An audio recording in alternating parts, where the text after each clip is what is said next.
The Hypnotist. Oh God, how did I get here? Am I dead or alive? It seems I'm neither. I'm somewhere in between sleep and awake, dream and reality.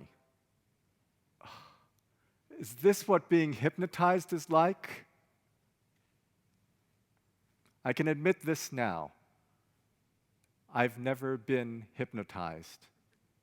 Once I pretended to be, but I never completely went under. You see, I thought I needed to be fully in control of the situation. As it turned out, I was wrong. But I'm getting ahead of myself. I should start at the beginning.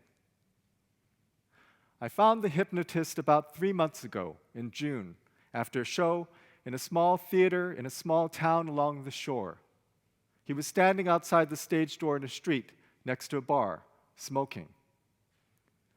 Good show. He didn't even bother to look at me. Thanks. On stage, he had been warm and charming. As he rounded up audience members, hypnotized them, got them to do stuff they normally wouldn't do in front of a crowd. But away from the glow of the stage lights, he seemed distant and dull. He held out a pack of cigarettes. Want one? No, thanks. Doctor tells me it'll drive me to an early grave. I'm 62. I missed my shot at an early grave about 10 years ago. He was older than I had expected. You want a picture for your Facebook or something? How about a drink? For the first time, he looked at me. You're not old enough to drink. I have ID. He tossed his cigarette butt onto the pavement. Good night. Just then, the door to the bar swung open. Hey, it's him. A large-framed man stumbled up to us. You made my girlfriend look like a skank. He grabbed his shoulders. You think you're God or something? I stepped between them. Take it easy, it was just a show. A woman on stilettos trotted out of the bar. Stop it, stop it! Oh, it's the hypnotist, Art Jacobs. He was still winded, so I spoke for him. Your girlfriend, sir, was under hypnosis. She was not to blame for what happened on stage. You're still going on about that? Honey, I told you. I can repeat everything the hypnotist asked me to do on stage, on command, later. Now get your butt back into the bar. I'm sorry, he's so drunk.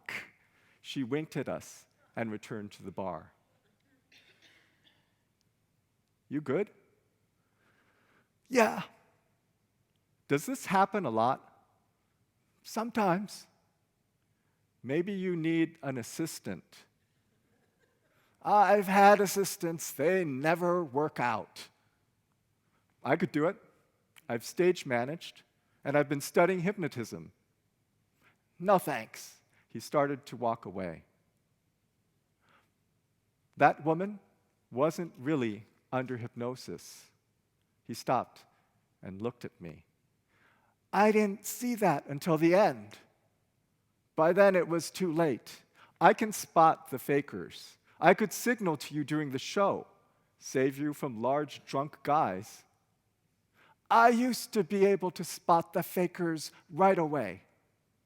I've done sound, lights, you name it. I can pull my weight. I can't pay you much. $100 a night? Just need money for gas and beer. I'm Jake. Okay, Jake. Tomorrow afternoon. Meet me here at 2. We'll go over light cues. I toured with him for the rest of the summer. We moved from one beach town to the next, playing in theaters, town halls, and the occasional church. Every time before he played in a church, I'd find him sitting in the front pew, head bowed, silent. On my 21st birthday, I let him buy me a drink. Why do you pray? You think someone is actually listening? I used to be like you, a non-believer. I was very wealthy. I owned a jewelry business. I had a large house, a fancy car. I was married with a son. One day, my wife and son were visiting my shop on the way to the park, and a man came in and held us up at gunpoint. I pulled out my gun. My son got shot. He was 5. Geez, I'm sorry. My wife was very religious. She didn't understand why God would take our only child. 5 years old, why not take her life instead, or mine? She was angry. She stopped going to church. She started carrying a gun herself. Our life became empty. What good's a large house or a fancy car when you're angry all the time? I told her things needed to change. I told her we should sell the business, do something different. But she didn't want to give up what we had. So I left. I left her to run the business, and I started over as the hypnotist. I met a guy, retired, taught me everything I know. He taught me hypnotism is about giving people freedom. Most people go about their lives in vain, trying to hold on to what they have. Hypnotism gives them a chance to be free, to let go of all of that. The only thing we really need is God. Hypnotism helps us tap into the purest creative energy inside us, and I call that God. Sure. I didn't believe at first either. Art, can I ask you a favor? I never lend money. No, I've got enough money from my grandmother. Nothing like that. Would you hypnotize me? He took a long sip from his pint. Something in my past. I was 3. The details are fuzzy. I don't do hypnotherapy. I'm not asking you to analyze me. Just help me remember. Come on, as a birthday present. He sighed and shrugged and nodded. Happy birthday. The next morning, I met him in his dressing room. Close your eyes. And then he spoke the words I had heard him speak night after night. And my breathing slowed. The muscles around my face relaxed. My mouth opened slightly. You are 3 years old. I'm in a hotel room. An afternoon in summer. The windows are open. I feel a breeze. What do you see? My mother, long brown hair, tied in a loose braid at the back. She's arguing with a man. He's pointing at a suitcase. He shouts her name, Sophia. I walk over to the bed where the suitcase is laid open. They don't notice me. I reach into the suitcase. I feel something cold, metal. I pull it out. Shiny. It's a gun. I hold it with both hands like on TV. I point it at my mother. The man shouts, Audie! When I count to 5, you will open your eyes and return to full awareness. 1, 2, 3, 4, 5. I opened my eyes. Why did you stop? Why are you doing this? You remember that little boy? You remember grabbing the gun from him before it went off? I'm that little boy. I'm Artie. You're Artie. I'm your son. How did you find me? Before she died, Sophia told me about you. about that afternoon. Until then, she wouldn't tell me anything about you. And what do you want from me? How could you walk out on your son? You're not my son. You're Art Jacobs. My name is Arthur Jacob Green. She named me after you. I have to know. Did you leave because of me? No, you cannot blame yourself. If I hadn't pulled out that gun, Pops, I'm sorry. He stood up and started to walk toward the door. I feel ill. I need water. He reached for the doorknob. Don't leave me. I grabbed his shoulder. Suddenly, he collapsed to the floor. At the hospital, the paramedics raced his gurney down the hall. A doctor stopped me. You can't go in there. I heard him cry out, It's okay. He's my son. Patients and medical staff only. You can see your father later. I woke the next morning in a chair next to his bed. The doctor was reading his chart. She had long brown hair tied in a loose braid at the back. I'm afraid you're suffering from kidney failure. I'm recommending you for a transplant soon. Fortunately, there's a high likelihood of a match with your son. A blood test will confirm. He shook his head. We'll discuss your treatment later, Mr. Jacobs. She left the room. I'm not putting you through a kidney transplant. I'm not going to let you give up. You're stubborn, just like your mother. One day your mother showed up at the stage door, volunteered to be my assistant, just like you did. I was there when Sophia gave birth to you. I raised you for 3 years.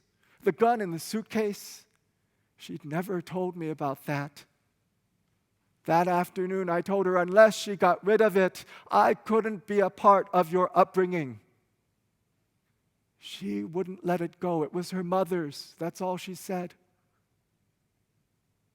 At the next town, we parted ways.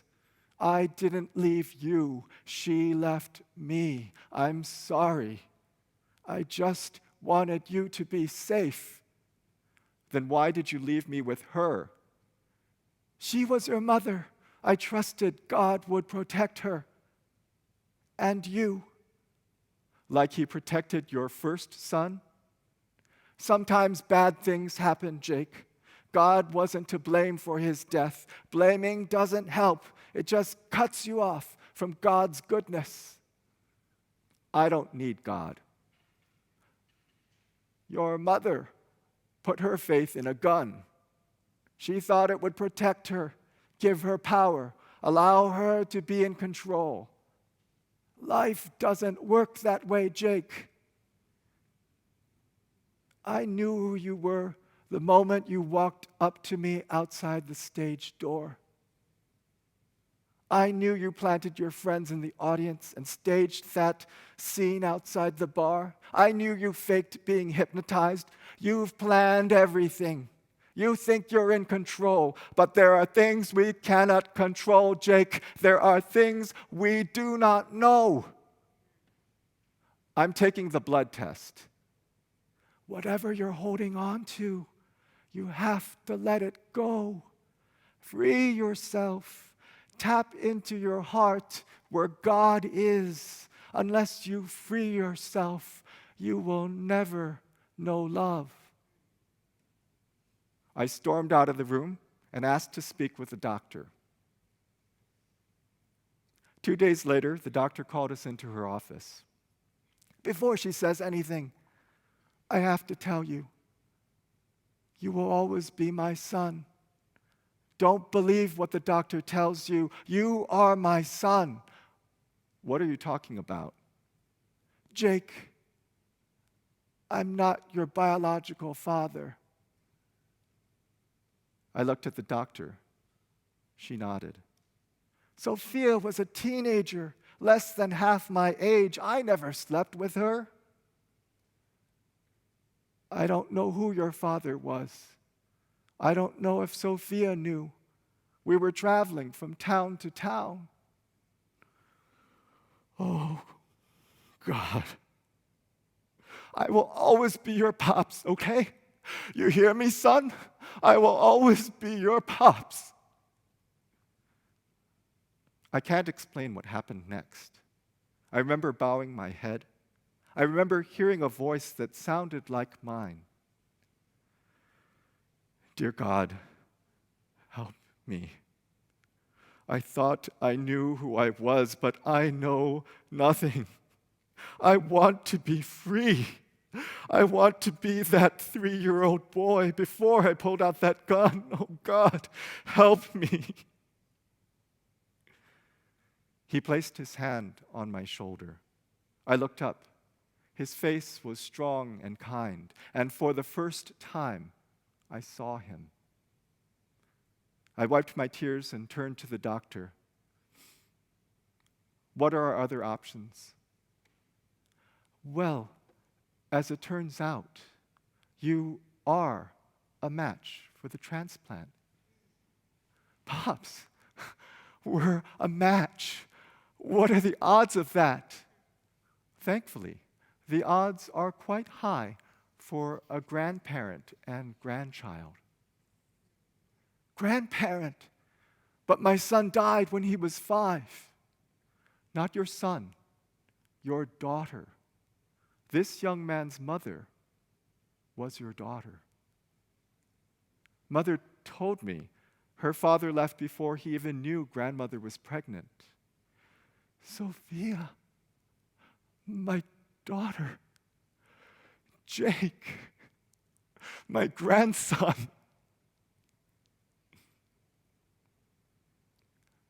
The morning of the surgery, I drove to the local police station. In the trunk of the car was my mother's old suitcase. I unlocked the suitcase, reached in, and held it one last time. It was cold, metal, shiny. My grandmother's gun. I closed the suitcase and carried it into the station. And that's how I ended up here, on the operating table, waiting for the anesthesia to kick in, somewhere between sleep and awake, dream and reality. If this is what being hypnotized is like, I might try it again, or rather, for the first time. They assigned us to the same recovery room, so when I wake up, I know the first person I'll see will be him, my pops, the hypnotist.